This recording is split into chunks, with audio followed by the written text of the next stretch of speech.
Hello there. Welcome back, my friend. Hello, what have we here? Jedi, we've been expecting you. Knew I could count on you. Hello. Welcome to the rebellion. What fun! Hey everyone, Hybrid here, and today we are going to take a look at the brand new Star Wars The Black Series Imperial Remnant Stormtrooper.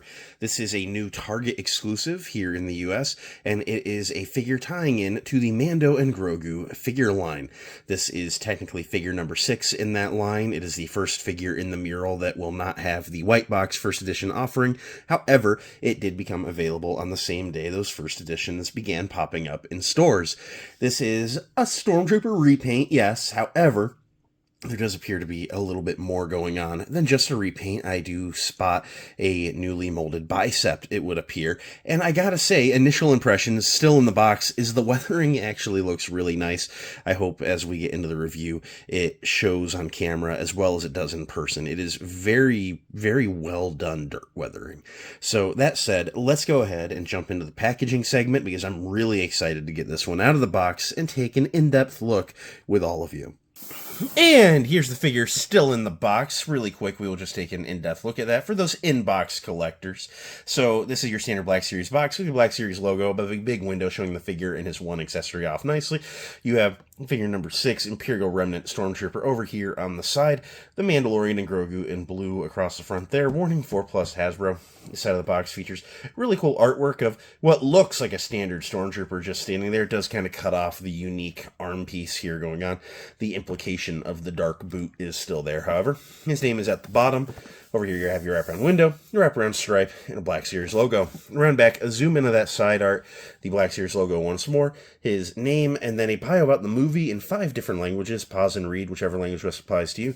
Number 6 in the line once more. A bunch of legal stuff, Disney and Hasbro logos, barcode, more legal stuff, and a hanger tab up top. Very much run-of-the-mill Hasbro action figure packaging. Let's open this guy up and see what's going on here. Here's the Remnant Stormtrooper out of the packaging, and I'm really excited to take a look at this guy. He's technically the second Remnant Stormtrooper offered in the Mando and Grogu line, as we have had this version, which has the alternate swappable parts like the pauldron and the pouch on his chest, and then he's the third Remnant Stormtrooper ultimately in the line, because we did get this one offered from The Mandalorian Season 1, which has drastically different weathering from any of the others. However, he was from a volcanic planet, so I will give him the benefit of the doubt here. I don't hate this figure. I actually do generally still like it, but these guys are stuck on a snow planet. It's a little bit more of a mucky kind of dirt instead of ash and stuff. But even though this figure did just come out, I gotta say the weathering on this new one is somewhat drastically different, and I'm very excited to take a look at that. So the thing that he has in common with both of those figures is he does come with the same E11 blaster with the flashlight on the side and the extended banana clip on the side. Very standard stuff in all black plastic. Nothing notable there. Taking a close look at this guy. Just look at that weathering. I remember getting it handed to me in the store. I had to send an employee to the back on release day because, God forbid, Target stock stuff overnight. But that weathering is just excellent. He is very grimy all over the chest and everywhere.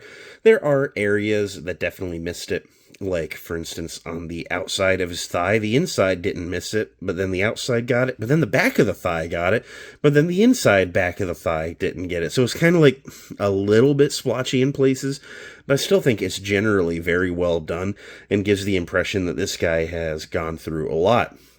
The other Remnant Stormtrooper from the Mando and Grogu line is still very much a Stormtrooper, just dirty. This guy's got a couple of subtle changes. He has a new boot where he's got the bars in the front and the straps going around the sides. That is somewhat reminiscent of the Mando and the Tank Trooper disguise from Season 2. It's reminiscent to the Shore Trooper armors. The Mandalorian himself wears similar armor to it, taken from a Stormtrooper there. So, you know, this guy has, he's obviously been rocking this armor for a while, and his shin armor just needed a little help. So, you know, he's put a strap thing on it, and it's, beefed it up a bit. It's been either painted or permanently stained brown. It's just a unique look. And then this left bicep has some sort of like leather strapping with some kind of clamping going on here. Obviously, that bicep armor, needs help being kept together. So when it comes to this guy as a stormtrooper, I gotta say, I consider this guy more of a character than a stormtrooper. And I say that as in when the movie comes out, this guy might not have any dialogue or anything, but with these two very specific things on this costume, I don't think this is the stormtrooper that you should go and buy 6 of. You probably just want the one, because there's probably only one in universe with this exact type of repair done to his armor. Whereas, like, with this figure here, you were able to buy a couple of them and swap some parts, and just have your generic dirty stormtroopers with some added-on pouches. This guy here is very much a one-of-one. Now that I've told you all about what makes this guy unique, let me go ahead and start telling you about how he is otherwise a very ordinary stormtrooper. This figure is, other than those 2 new parts, very much a 2020 Stormtrooper mold, and there's nothing wrong with that. As I've said before, I do believe the 2020 Stormtrooper is the definitive 1/12 Stormtrooper figure. I stand by that. It's a very good figure.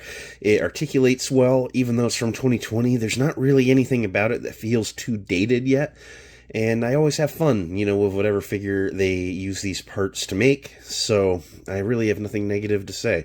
He looks the part. He looks really good. He looks exactly like I'm sure we're going to see in the movie. What more could you want, He looks really, really nice. So, that said, let's go ahead and run through the articulation so you can be amazed, yet again, at how good this 2020 Stormtrooper articulates, and then we'll start doing some comparisons. So, he has that double ball neck, which allows him to look that far up, that far down, side to side, and get all that pivot in there for all the attitude you could ever want. Arms come up to a T-pose. There's a deep butterfly joint in there. And the shoulder pads are on the ring, so you can rotate his arm 360 at the shoulder like so, and the shoulder pad travels with no bicep swivel, but single jointed elbows go a little 290, a little past 90, and swivel. 360 on the wrist with the left hinging in and out, and the right hinging up and down. And there's a mid-torso ball joint allowing him to crunch that far forward, that far back, side to side and rotation, and then he can do a pretty wide splits. He can kick pretty far forward, a little bit back, upper thigh rotation, single jointed knees that rotate at the knee, and that the feet can point pretty far down, a little bit forward, and there's a forward facing pin for rocker, allowing you to get him into some decently wide stances with both feet flat on the ground. Boy, let's go ahead and get some other figures out and do a quick size comparison. Here he is with the rest of the offerings from the Mando and Grogu lineup, and then of course that first Remnant Stormtrooper, because I'm going to be honest, I still think he blends in well enough for what it is. And yeah, as you can see, he's a Stormtrooper. He's rocking right at that 6-inch height, same as the majority of the other troopers here. It's kind of just what you're expecting, It looks really good, all in all. I think that he blends in very well with his Remnant teammates. So at the end of the day, what do I think of this Remnant Stormtrooper? I think he came out awesome. I really love the subtle changes, such as the added armor on the boot and the added strap to the bicep, just to really show that this guy's armor is aged, not just dirty, and that he has just been trying to patch it up and continue using it day by day. The Empire's not around to give out any more reinforcements or new supplies, so these troopers gotta make do with what they got, and I think this guy is doing a fantastic job. The weathering looks really, really good, and I like everything going on here, so I really gotta say, if you are in any way intrigued by these Remnant Stormtroopers, this guy should be a pickup for you, and he does add to my overall excitement for the movie. Thanks for watching the video. It means a lot that you did. If you enjoyed, make sure to leave a like, comment, subscribe, all that end of video stuff. I'd like to apologize a little bit. I'm getting over like a really bad bout of like weekend seasonal allergies, so I've caught myself in the long tangents, getting a little bit breathy. And I'm sure you guys, like, right there can catch, like, I talk a whole bunch and I gotta take, like, a good breath. But I promised a video a day all year long, so there's no rest for the wicked. So thank you for tolerating me throughout this one. But I wanted to get the good word out about this guy, and I'm oh so glad that I was able to. Thanks for watching the video. Be sure to like, comment, subscribe, all that end of video stuff. You know the drill. I'll catch you next time. Until then, may the Force be with you, and have a good day. Bye.